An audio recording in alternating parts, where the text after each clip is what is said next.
जिले के कई पेट्रोल पंपों पर इन दिनों ईंधन खरीदने के लिए लोगों की लंबी कतारें देखने को मिल रही हैं।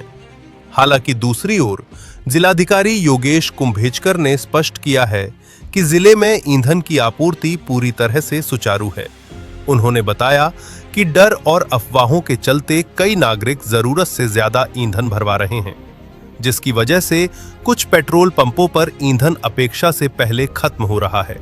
स्थिति को देखते हुए जिला प्रशासन ने पेट्रोल पंप संचालकों की बैठक ली है और ईंधन आपूर्ति करने वाली कंपनियों से भी समन्वय किया है। जिलाधिकारी योगेश कुंभेजकर ने नागरिकों से अपील की है कि वे किसी भी तरह की अफवाहों पर ध्यान न दें और केवल आवश्यकता अनुसार ही ईंधन खरीदें। मी योगेश कुंभेजकर, जिल्हाधिकारी वाशिम। आज माध्यमांच्या माध्यमातून सर्व नागरिकांना असं आवाहन करू इच्छितो की वाशिम जिल्ह्यातील जी परिस्थिती आहे पेट्रोल पंप्सवरील, त्यावर जिल्हा प्रशासन फार बारकाईने लक्ष ठेवून आहे। आज जिल्हाधिकारी कार्यालयात देखील सर्व पेट्रोल पंप धारकांसोबत प्रशासनाची बैठक झाली। दैनंदिन याचा आढावा देखील घेण्यात येत आहे।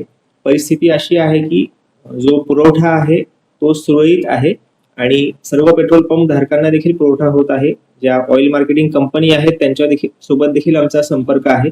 मात्र काही ठिकाणी नागरिक काही थोड्या अफवांच्या कारणांमुळे खूप जास्त प्रमाणामध्ये पेट्रोल किंवा डिझेल घेण्याचा कल जो दिसून येत आहे, त्यामुळे काही ठिकाणी थोडी पंपांवर कमी उपलब्धता असणं अशी परिस्थिती झाल्याचं दिसून येतं। सर्वांना हेच आवाहन आहे की तुम्हाला जेवढी गरज असेल तेवढे पेट्रोल डिझेल आपण घ्यावं, जेणेकरून जो आपला सुरळीत पुरवठा आहे त्या माध्यमातून जिल्ह्याची जी दैनंदिन गरज आहे ती पूर्ण होईल आणि कुठेही अनावश्यकरित्या काही अशी टंचाईची परिस्थिती निर्माण होणार नाही।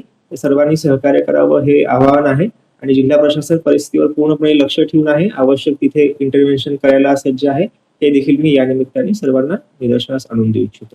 धन्यवाद।